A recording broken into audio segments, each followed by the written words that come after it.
Oke, selamat pagi. Perkenalkan, nama saya Eko Anggasila Dharma.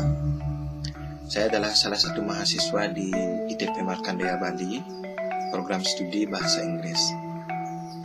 Di sini saya ingin memenuhi suatu tugas atau ujian akhir semester dari mata pelajaran aplikasi bahasa Indonesia yang diampu oleh dosen Iwayan Numartayasa SPD MPD. Di kesempatan kali ini saya akan sedikit menjelaskan tentang latar belakang yang saya buat.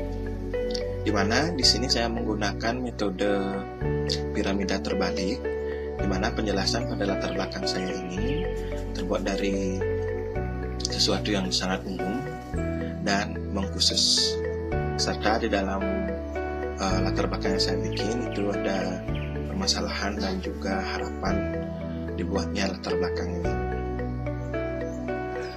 Dimana yang pertama itu saya menggunakan pernyataan umum seperti halnya perkembangan teknologi terutama di dalam bidang informasi di zaman sekarang ini. Jadi di sana saya menjelaskan tentang perkembangan suatu teknologi dan bidang informasi yang sangat dibutuhkan oleh mahasiswa dan siswa pada umumnya. Dan yang kedua itu saya masuk mulai ke dalam permasalahan, dimana namun tidak semua teknologi itu berdampak positif bagi mahasiswa dan para siswa. Dimana di sini saya mulai masuk ke dalam permasalahannya itu adanya informasi-informasi yang didapatkan oleh mahasiswa dan siswa dengan cara searching di Google ataupun di internet. Itu dalam pembuatan suatu karya tulis itu hanya copy paste lalu tidak mencantumkan dari sumber mana yang dicantumkan, yang harusnya dicantumkan. Dan di situ sudah ada permasalahan, dimana kalau tidak mencantumkan narasumbernya itu akan menyebabkan terjadinya plagiat. Nah, di sini saya juga langsung masuk ke sedikit penjelasan mengenai apa itu aplikasi Mendeley dan juga apa sih fungsinya dari aplikasi Mendeley.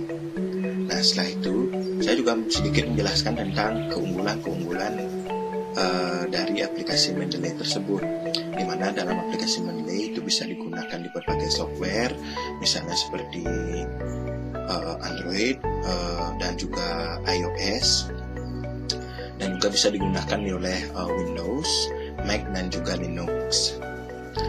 Di situ saya juga sedikit menjelaskan tentang fungsi dari aplikasi Mendeley yang bisa digunakan juga atau disinkronisasi di Google Chrome dan juga di Microsoft Word. Di sini juga di bagian ketiga itu saya masuk sedikit ke permasalahan, yaitu di mana dalam aplikasi ini itu masih banyak orang yang belum tahu tentang bagaimana cara penggunaan dari aplikasi ini.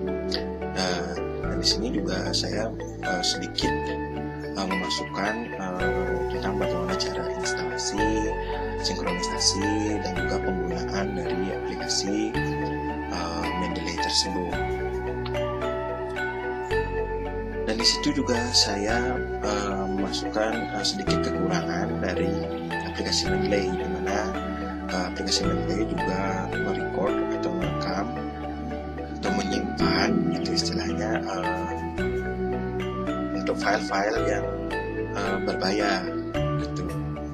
Jadi kalau kita mengakses file itu justru itu akan sedikit bermasalah untuk kita dalam file-file yang berbayar itu. Dan yang terakhir di sini saya memasukkan harapan dan tujuan saya dalam memberikan suatu informasi dalam penggunaan dan di aplikasi Mendeley tersebut.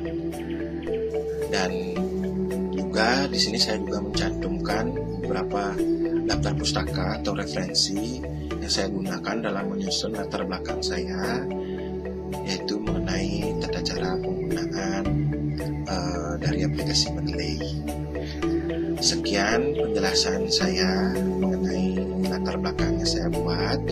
Jika ada salah kata, saya mohon maaf yang sebesar-besarnya. Akhir kata, saya mengucapkan terima kasih.